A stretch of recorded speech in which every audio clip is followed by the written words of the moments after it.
I'm Jeffrey Gibson. I'm an artist, and we're in my studio in Claverick, New York.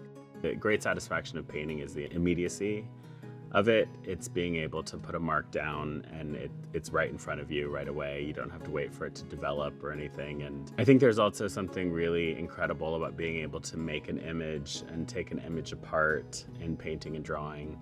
I'm trained as a painter, and then that eventually led into sculpture.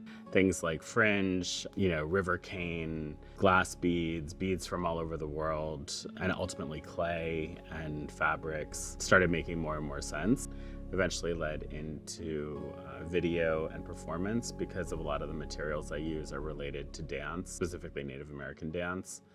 And then sound is just something that's been with me. Sound and music has been with me during my whole life.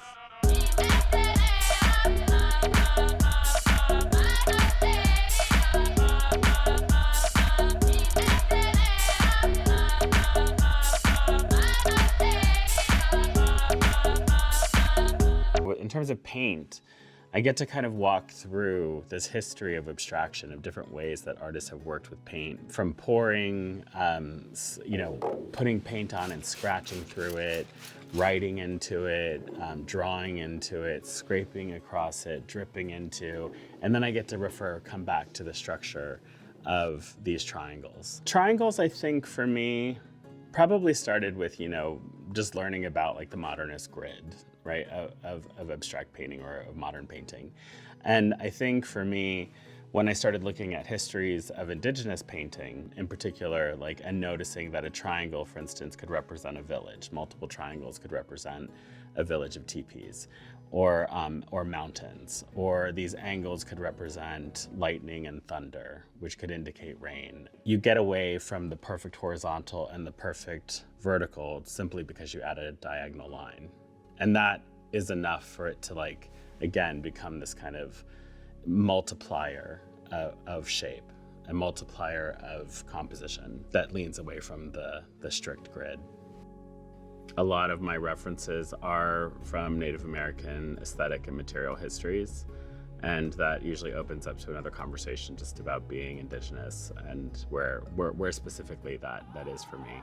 There's a lot of responsibility of being, the first Native American to have a solo exhibition in the US Pavilion as part of the Biennale. That I hope the legacy of my participation will be bigger than that. It won't just be that I was the first Native American. Hopefully there will be other indigenous people beyond me, and hopefully the artworks will supersede that kind of one descriptor.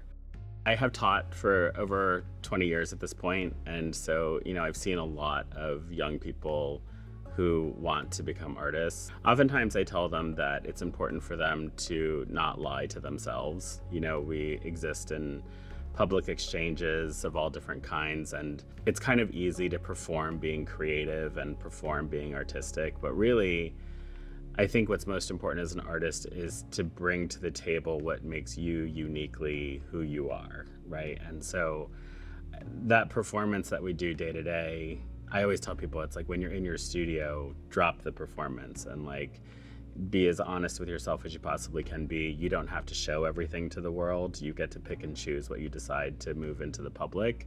But in your studio, you have to be completely honest with yourself.